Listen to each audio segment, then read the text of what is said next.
ଶେଷରେ ଚିକେନରେ ନିଦ ମେଡିସିନ ଯେ ସକାଳ ଆରମ୍ଭ ହେଇଥିଲା ମୋ ପୁଅ ପାଖରୁ। ମାନେ ମୋ ପୁଅ ମୋତେ ନିଦରୁ ଉଠିଛି ଏଇଟା କହିଲେ ବି କିଛି ଭୁଲ ହବନି। ଆମେ ଦି ଜଣ ଉଠିବା ଆଗରୁ ମୋ ପୁଅ ଉଠି ଯାଇଛି ନା, ତାହେଲେ ସରିଲା, ଖେଳ ତ ସେଇଠି ହିଁ ଶେଷ। खत्म। ତାପରେ ଆଉ କଣ, ସିଏ ତ ଲାଗିଯିବ ତମକୁ ଉଠେଇବାରେ ଆଉ। ଯେମିତି ବି ହଉ ସେ ତମକୁ ଉଠେଇ ଦବ। ତ ଯାହା ବୋଉ ତା ସହିତ ଏମିତି ଟିକେ ଗେଲ ହେଉଥିଲା ବୋଉ। ତାପରେ ତା ନିଦ ଟିକେ ଭାଙ୍ଗିଗଲା ପରେ ମୁଁ ତାକୁ ପୁରା ଫ୍ରେଶ୍ କରିକି ତାକୁ ଖୁଆଇଦେଲି। ତାପରେ ମୁଁ ଚାଲିଲି ଟିକେ ଫ୍ରେଶ୍ ହେବାକୁ। ତ ମୁଁ ବି ଫ୍ରେଶ୍ ହେଇକି ପଳେଇ ଆସିଲି। ତାପରେ ଆସିଲା ବେଳକୁ ବୋଉ ଖରାବେଳେ ଖାଇବା ବନଉଥିଲା ବାପାଙ୍କର, ତାର ଯେହେତୁ ସିଏ ଆଇଁଷ ଖାଏନି ତ ସେ ସାଧା ବନଉଥିଲା। ତାପରେ ମୋ ହଜବେଣ୍ଡ ଆସିକି ବନେଇବେ ଦହି ଚିକେନ୍।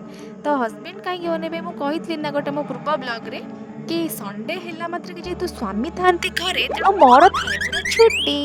ଆଉ ଏଠି ସଣ୍ଡେରେ ବୋଉକୁ ହଜବେଣ୍ଡ ଯେତେବେଳେ 2 ଜଣ ଅଛନ୍ତି, ମୋର ତ ପୁରା ଡବଲ ଛୁଟି ଆଉ କଣ। ସରିଲା, ମୋର ଆଉ କିଛି ବି କାମ ନାହିଁ। ତ ମୁଁ ଫ୍ରେଶ୍ ହେଇକି ଆସିଲା ବେଳକୁ ବୋଉ ଏପଟେ ରୋଷେଇ କରିସାରିଥିଲା, ଇଏ ଏପଟେ ଆମର ଦହି ଚିକେନ୍ ପୁରା ରେଡ଼ି କରୁଥିଲେ। ତାପରେ କ'ଣ ରୋଷେଇ ସରିଲା, ଖାଇ ପିଇକି ଗଲୁ ଶୋଇବାକୁ। ଏମିତି ନିଦ, ମୁଁ ତ ପୁରା ଶୋଇଛି ଯେ ପୁରା ଚିତ୍ପଟାଙ୍ଗ। ମୁଁ ଉଠିକି ପଚାରିଲି, ଆରେ ଏତେ କ'ଣ ଜୋରସେ ନିଦ ଆସିଲା ଯେ? ସେ କହିଲେ, ଜାଣିନୁ କି ମୁଁ ପୁରା ଚିକେନରେ ଗୋଟେ ନିଦ ମେଡ଼ିସିନ ମିଶାଇଥିଲି। ମୁଁ କହିଲି, ସତରେ ନା କ'ଣ? ଭିଡ଼ିଓ ଭଲ ଲାଗିଥିଲେ ନିଶ୍ଚିତ କମେଣ୍ଟ କରିବେ। ରହିଲି, ଜୟ ଜଗନ୍ନାଥ।